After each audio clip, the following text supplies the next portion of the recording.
Bom dia, boa tarde, boa noite, meus queridos advogados criminais. Veja, na verdade, hoje em dia se usa muito a nomenclatura advogado criminalista, né?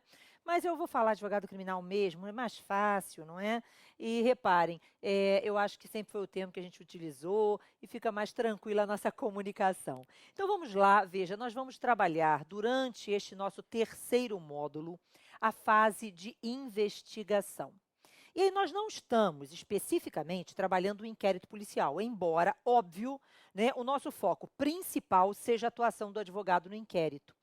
Mas nós não podemos nos esquecer de que existem outros mecanismos de investigação criminal.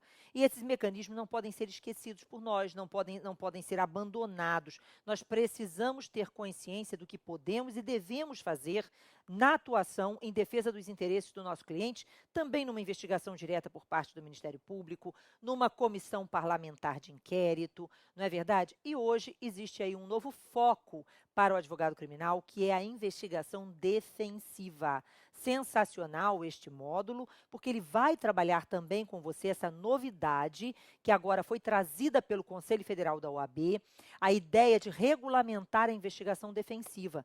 E, afinal de contas, o que é essa investigação defensiva? O que eu vou fazer durante essa investigação defensiva? Muitos advogados já fazem isso sem terem parado para pensar que estão fazendo isso propriamente. Né? Mas nós vamos trabalhar isso ao finalzinho do módulo. Num primeiro momento, quem não quer honorários de maior, né, calibre? É evidente, o direito penal e econômico vai propiciar, né, uma maior circulação financeira. Mas, veja, nem sempre isso está dentro da realidade de um advogado principiante. Sonhar, gente, é muito lindo, não é? Mas nós precisamos de objetivos que sejam reais, objetivos alcançáveis. E, às vezes, determinadas situações batem à nossa porta e nós, veja, vendados que estamos por um sonho que nem sempre é fácil de ser alcançado, nos fechamos a essas oportunidades, né? Então, eu vou trazer como exemplo o Bruno, ok? Bruno foi meu aluno na faculdade, certo? Então, eu vi o Bruno, veja lá, na sala de aula, dentro da faculdade e tudo mais. E o Bruno era um aluno muito esforçado, de muito destaque. Ele realmente era um aluno interessado na disciplina, interessado com direito penal, com direito processual penal. Ele gostava da matéria. E aí o Bruno, muito bem, se formou, apesar de muitas dificuldades que ele havia vivenciado durante a universidade. Ele era, inclusive, um aluno bolsista. Vejam, e aí o que aconteceu? Ao final da faculdade, um dia, eu estava em meu escritório e o Bruno, sempre, os alunos sempre tiveram franco acesso ao escritório e tal. E aí o Bruno, ele aparece na minha porta e me pede uma ajuda para que eu conseguisse para ele, já que ele queria, na verdade, ser promotor de justiça, se eu conseguiria para ele um desconto, uma bolsa, junto a um dos cursos preparatórios para o Ministério Público do Rio de Janeiro, dentre os quais eu dava aula. Muito bem.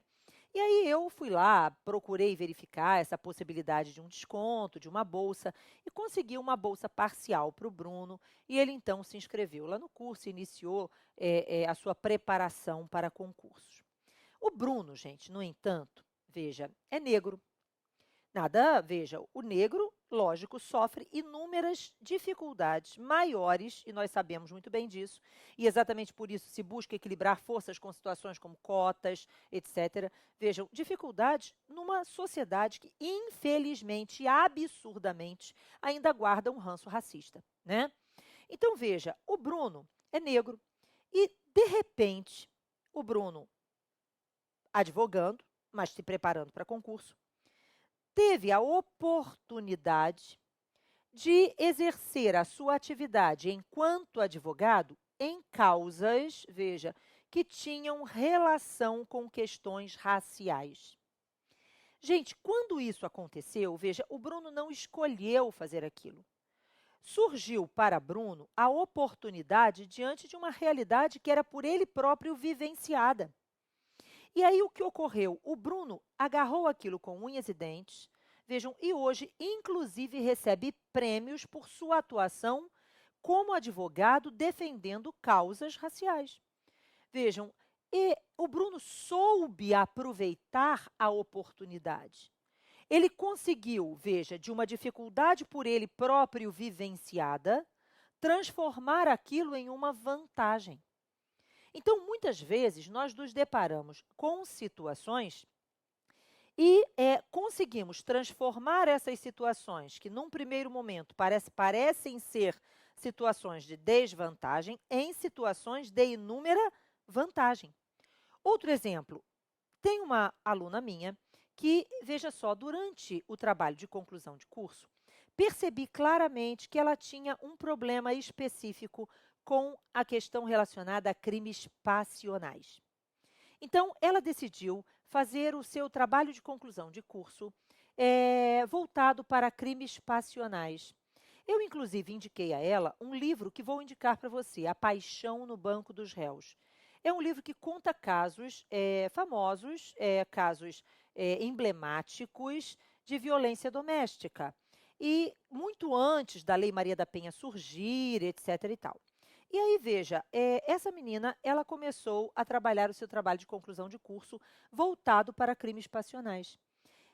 Só que durante aquele trabalho de conclusão de curso, eu comecei a perceber que ela tinha uma relação difícil com aquele tipo, aquela modalidade de delito, porque provavelmente ela havia vivenciado algo semelhante dentro de sua própria casa, dentro de sua própria família. E ela não conseguia separar as coisas. Ficou claro? Bom, é importante para o advogado que ele consiga distanciar os seus problemas pessoais dos problemas que são enfrentados por seu cliente. E isso integra essa visão sobre o mindset defensivo. Você está ali para defender os interesses do seu cliente. E muitas vezes fazer isso se colocando dentro daquilo que seria o ideal ou o melhor ou o possível de ser alcançado para o cliente. Mas isso não pode permitir que você deixe fluir o emocional, fazendo com que o seu fator emocional se sobreponha ao raciocínio jurídico. Então, o mindset defensivo significa eu devo me colocar na posição do cliente, compreender as dificuldades que ele vivencia, os direitos que ele possui, para que eu possa alcançar estes direitos para ele. Mas eu não posso permitir que a minha situação pessoal se confunda com a situação vivenciada por aquele que é o contratante. Bom, então, no caso da Fabiana, ela realmente, veja, aparentemente vivenciava dentro de casa um problema relacionado a crimes passionais, a violência doméstica, etc. E isso interferia um pouco no seu raciocínio. Bom, saber trabalhar essa situação quase que numa atividade meio que não podemos nunca pensar em substituir um psicólogo, viu? Você não é o psicólogo do seu cliente. E talvez o seu cliente precise de amparo através de um psicólogo.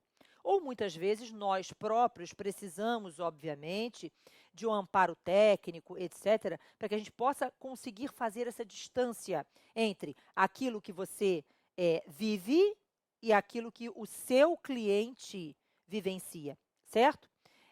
Para que você não faça confusão entre essas atividades. Bom, então, o que acontece? A Fabiana, ela conseguiu belíssimamente superar aquele problema e hoje advoga dentro da esfera da violência doméstica e familiar contra a mulher. Um ramo extremamente rico, onde vários advogados criminais ou criminalistas vêm se destacando. Então, é realmente um ramo que precisa de muitos advogados especializados, até porque nem todos estão preparados para lidar com os problemas derivados da violência doméstica. A Fabiana soube superar um problema pessoal, certo? E exercer ou transformar aquilo, veja, numa frente de combate dentro da advocacia criminal. Então, é importante que você lembre que, às vezes, as oportunidades, elas não são por nós apenas, digamos assim, cavadas. Às vezes as oportunidades batem à nossa porta e nós não podemos fechar os olhos às oportunidades que vão surgindo no nosso dia a dia. Transforme estas oportunidades em grandes nichos, em grandes situações e exerçam a advocacia sempre com primor, mas sabendo distanciar os seus problemas pessoais dos problemas que são vivenciados pelos seus clientes, de forma que você possa enxergar com clareza aquilo que vai ocorrer lá na frente. Eu costumo sempre dizer, veja, e às vezes no meu primeiro contato com o cliente, eu perco um bom período de tempo mostrando a ele aquilo que o Ministério Público irá fazer. Quando você consegue se colocar de forma isenta em relação à realidade vivenciada por aquele contratante, você consegue enxergar o que vai ser feito pela acusação e, por isso, conseguir se prevenir em relação a essas atuações, em relação a essas atividades, a essas investidas, digamos assim. Certo? Então, é importante que o advogado não confunda o emocional com o racional. Veja, é importante que você consiga distanciar ou guardar distância dos problemas vivenciados pelo seu cliente, porque senão ele sofre, você sofre e pior, não consegue resolver a situação dele. Ficou claro? Entendido, gente? Então, isso é muito importante. Então, o Bruno e a Fabiana são 2 exemplos, certo? Exemplos importantes dentro desse contexto da advocacia. Vejo erros muito comuns de amigos e amigas, por exemplo, amigas que estão recentemente separadas, advogam na área de família e não conseguem diferenciar, tomam as dores da cliente como se elas próprias fossem. Né? Isso não é razoável, isso não é interessante para a causa. É importante que você tome as dores do seu cliente, sim, mas sabendo exatamente o que fazer, como fazer e nos limites do que é possível dentro do critério de legalidade. Ficou claro? Bom, a segunda coisa importante é muito comum que nós tenhamos aí ofertas de estagiários, né? Muito comum. Então, no escritório de advocacia, sempre, obviamente, principalmente aqueles que foram nossos alunos, às vezes vêm e se oferecem para atuar como estagiários no escritório. Vocês não têm noção da quantidade de estagiários, você não tem ideia da quantidade de estagiários que, na verdade, não sabem sequer procurar uma jurisprudência.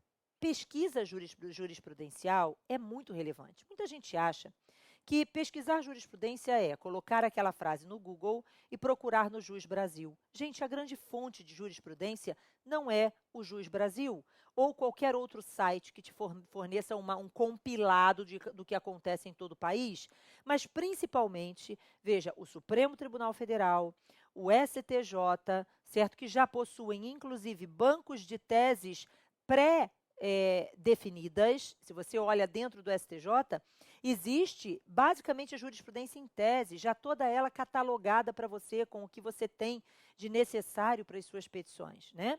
Mas fora isso, busque sempre acórdãos, votos. Às vezes, votos vencidos podem ajudar na estrutura do seu raciocínio, na elaboração da sua petição.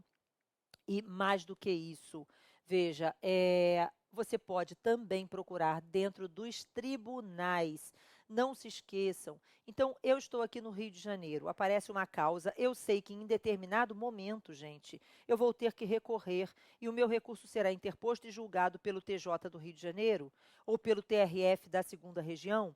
É lógico que eu vou procurar, num primeiro momento, jurisprudência afeta ao tema de que eu estou tratando, aos aspectos do caso concreto que me foi apresentado ou do processo em que atuo, dentro do próprio tribunal de origem, ou seja, do Tribunal de Justiça do Rio ou do Tribunal Regional Federal da 2ª Região. Porque talvez seja muito mais fácil eu vencer, não é isso? Ou seja, eu conseguir êxito numa apelação utilizando decisões do próprio tribunal, do que necessariamente apenas aquelas encontradas no Tribunal de Justiça de Alagoas, que nenhuma relação tem com o TJ do Rio. A não ser que eu vá, obviamente, me utilizar aí de uma hipótese de um recurso especial, certo? Em razão de um dissídio jurisprudencial. Aí é óbvio que eu vou precisar das decisões dos outros tribunais.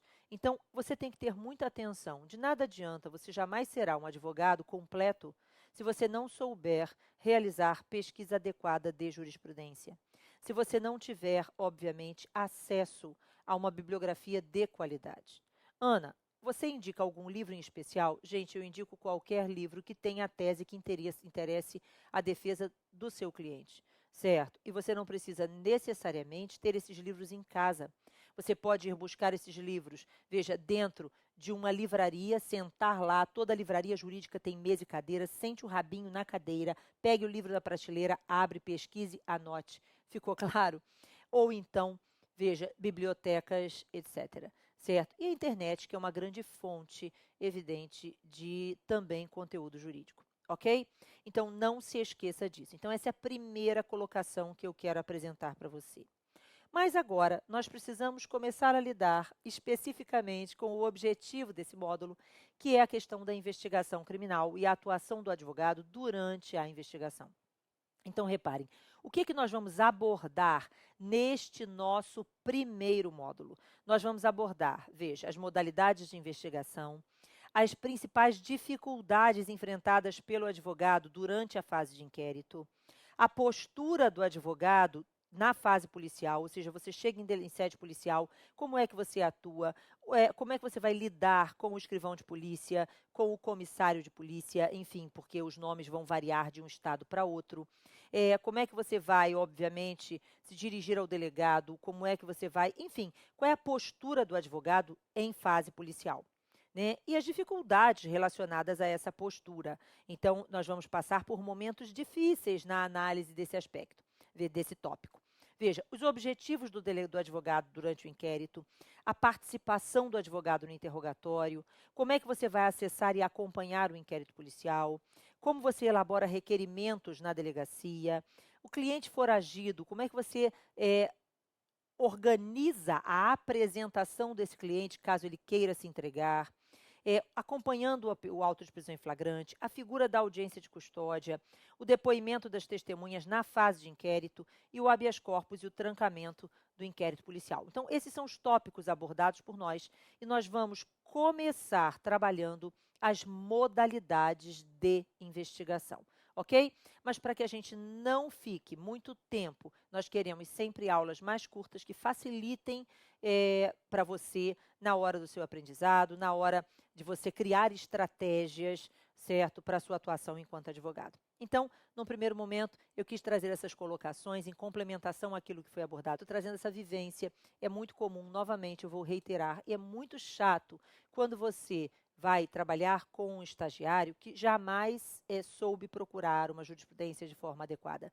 Você pede uma coisa e vem outra coisa completamente diferente. Então, vamos tentar, vejam, quando eu estava na faculdade não existia internet. E naquela época, gente, reparem, eu tive um professor que dizia sempre assim, o sexto ano vai chegar. O sexto ano vai chegar, o sexto ano vai chegar. Exatamente, o sexto ano chega para todo mundo, viu? Mas naquela época, ele também ensinou o seguinte, que, veja, o advogado que conhece doutrina, lei e jurisprudência chega a qualquer lugar. E não existe um tema que ele não conheça, se ele souber unir as três coisas. Lei, doutrina, jurisprudência. Então, se você sabe pesquisar, veja, e um cliente bate na sua porta e você não entende absolutamente nada daquele tema, faça ares de entendido, meu filho, certo? E marque uma nova consulta no dia seguinte. De um dia para outro, você consegue estudar tudo o que é necessário, saber tudo sobre o caso dele e no dia seguinte, com certeza, você vai recebê-lo dando a solução para aquele problema. Então, o cliente bateu no seu escritório e trouxe para você uma situação que você não tem como enfrentar nesse momento, veja, você peça a ele todos os elementos, diga que você vai pesquisar sobre o caso e marque com ele uma consulta no dia seguinte. No dia seguinte, você já vai ter as estratégias traçadas, vejam, e até mesmo, obviamente, os valores dos honorários idealizados, ok? A gente volta já já.